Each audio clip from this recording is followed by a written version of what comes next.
भाईचारे और सामाजिक समरसता के दृष्टिकोण से गांधी जी को जम्मू कश्मीर में आशा की किरण उस समय नजर आई। अक्टूबर 1947 में जब बापू को जम्मू कश्मीर पर पाकिस्तानी सेना और कबायलियों के आक्रमण के बर्बरता की खबर मिली थी तो उन्होंने पाकिस्तान को उस समय खबरदार करते हुए कहा था, हिंसा से न व्यक्ति स्वयं को बचा सकता है और न ही धर्म को बचाया जा सकता।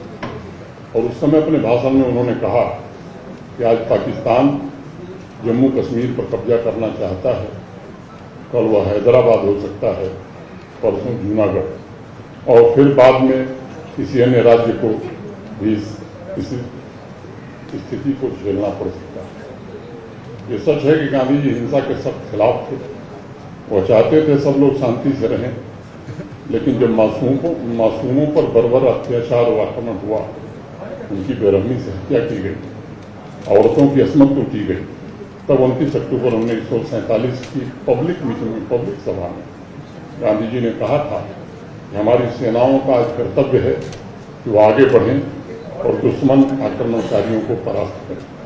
2 दिन बाद 31 अक्टूबर 1947 को जम्मू कश्मीर के लोगों पर पाकिस्तान द्वारा ढाए गए अत्याचार का जिक्र करते हुए उसी प्रार्थना सभा में बापू ने कहा, कश्मीर के लोग बहादुर हैं, सभी समुदाय वहाँ एकता के साथ रह रहे हैं। कश्मीरियों को आक्रमणकारियों से वापस जाने के लिए कहना चाहिए और यदि वे हमला करते हैं तो उन्हें कश्मीर के लोगों की लाशों पर चलना होगा, तब कोई भी हमारे सैनिकों को छू नहीं पाएगा। यदि वे मर जाते हैं तो वे अमर हो जाएंगे, हमारे चारों ओर का अंधकार मिट जाए और हम प्रकाश देख पाएं। आज मेरी यही प्रार्थना है।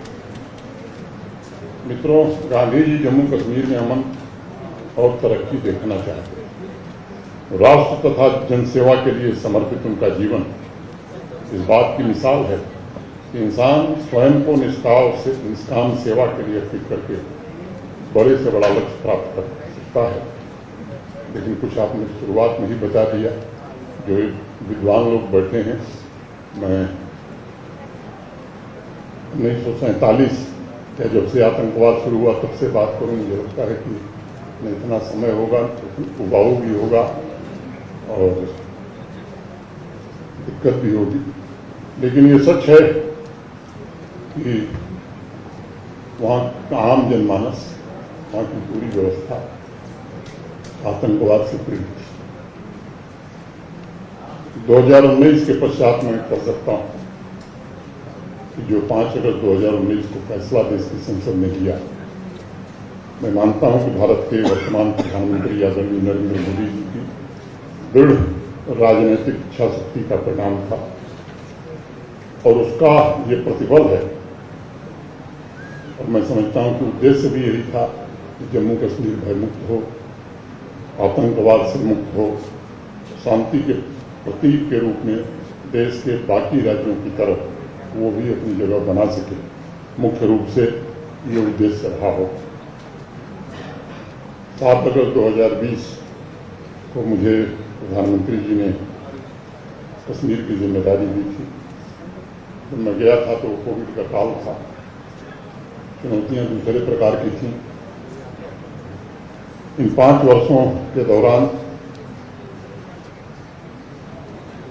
मुझे लगता है कि मेरे दिमाग में खाका बड़ा स्पष्ट था कि जिस उद्देश्य के लिए देश की संसद में, भारत की सरकार ने, माननीय प्रधानमंत्री जी ने ये ऐतिहासिक कार्य किया है, जिसका इंतजार लंबे समय से देश कर रहा था, जो उसका उद्देश्य है कैसे भेदभाव मुक्त जम्मू कश्मीर हो सके और सुरक्षा से कैसे मुक्त हो सके, सामाजिक न्याय और सामाजिक समरसता और सर्वपंथ संभाव कैसे स्थापित हो सके, इसकी कोशिश करनी चाहिए। 4 P's की मैं बात बराबर करता था, peace, progress, prosperity and people first. मुझे बताने की आवश्यकता नहीं है, बीते कुछ वर्षों में जम्मू कश्मीर ने जरूर एक लंबा सफर तय किया है। जनहित के अनेक ऐसे काम हुए हैं, कम समय में समावेशी विकास की दिशा में जम्मू कश्मीर ने लंबी दूरी तय की। आंकड़े गिनाऊंगा, समय लगेगा, लेकिन 2-3 बातों का जिक्र मैं करना चाहता हूँ। ये सच है कि पत्थरबाजी इतिहास की घटना हो गई है। अब पाकिस्तान के इशारे पर वहाँ कोई बंद काल नहीं होता। अब एकेडमिक कैलेंडर वहाँ जारी होता है। नाइट लाइफ का आनंद कश्मीर के लोग भी जम्मू के लोग तो पहले रहे थे, अब लेते हैं। विधानसभा और लोकसभा के चुनाव के समय भी देश में और दुनिया में अनेक प्रकार की शंकाएं व्यक्त की जाती थी, कैसे होगा। मैं कह सकता हूं कि सबसे ज्यादा मतदान भी हुआ और गोली की बात छोड़िए, कंकड़ भी पूरे जम्मू कश्मीर में न कहीं चला, न कहीं एक रिगिंग की शिकायत आई। इस निष्पक्षतापूर्वक चुनाव को संपन्न कराने में चुनाव आयोग को सफलता मिली। कोई भी राजनीतिक दल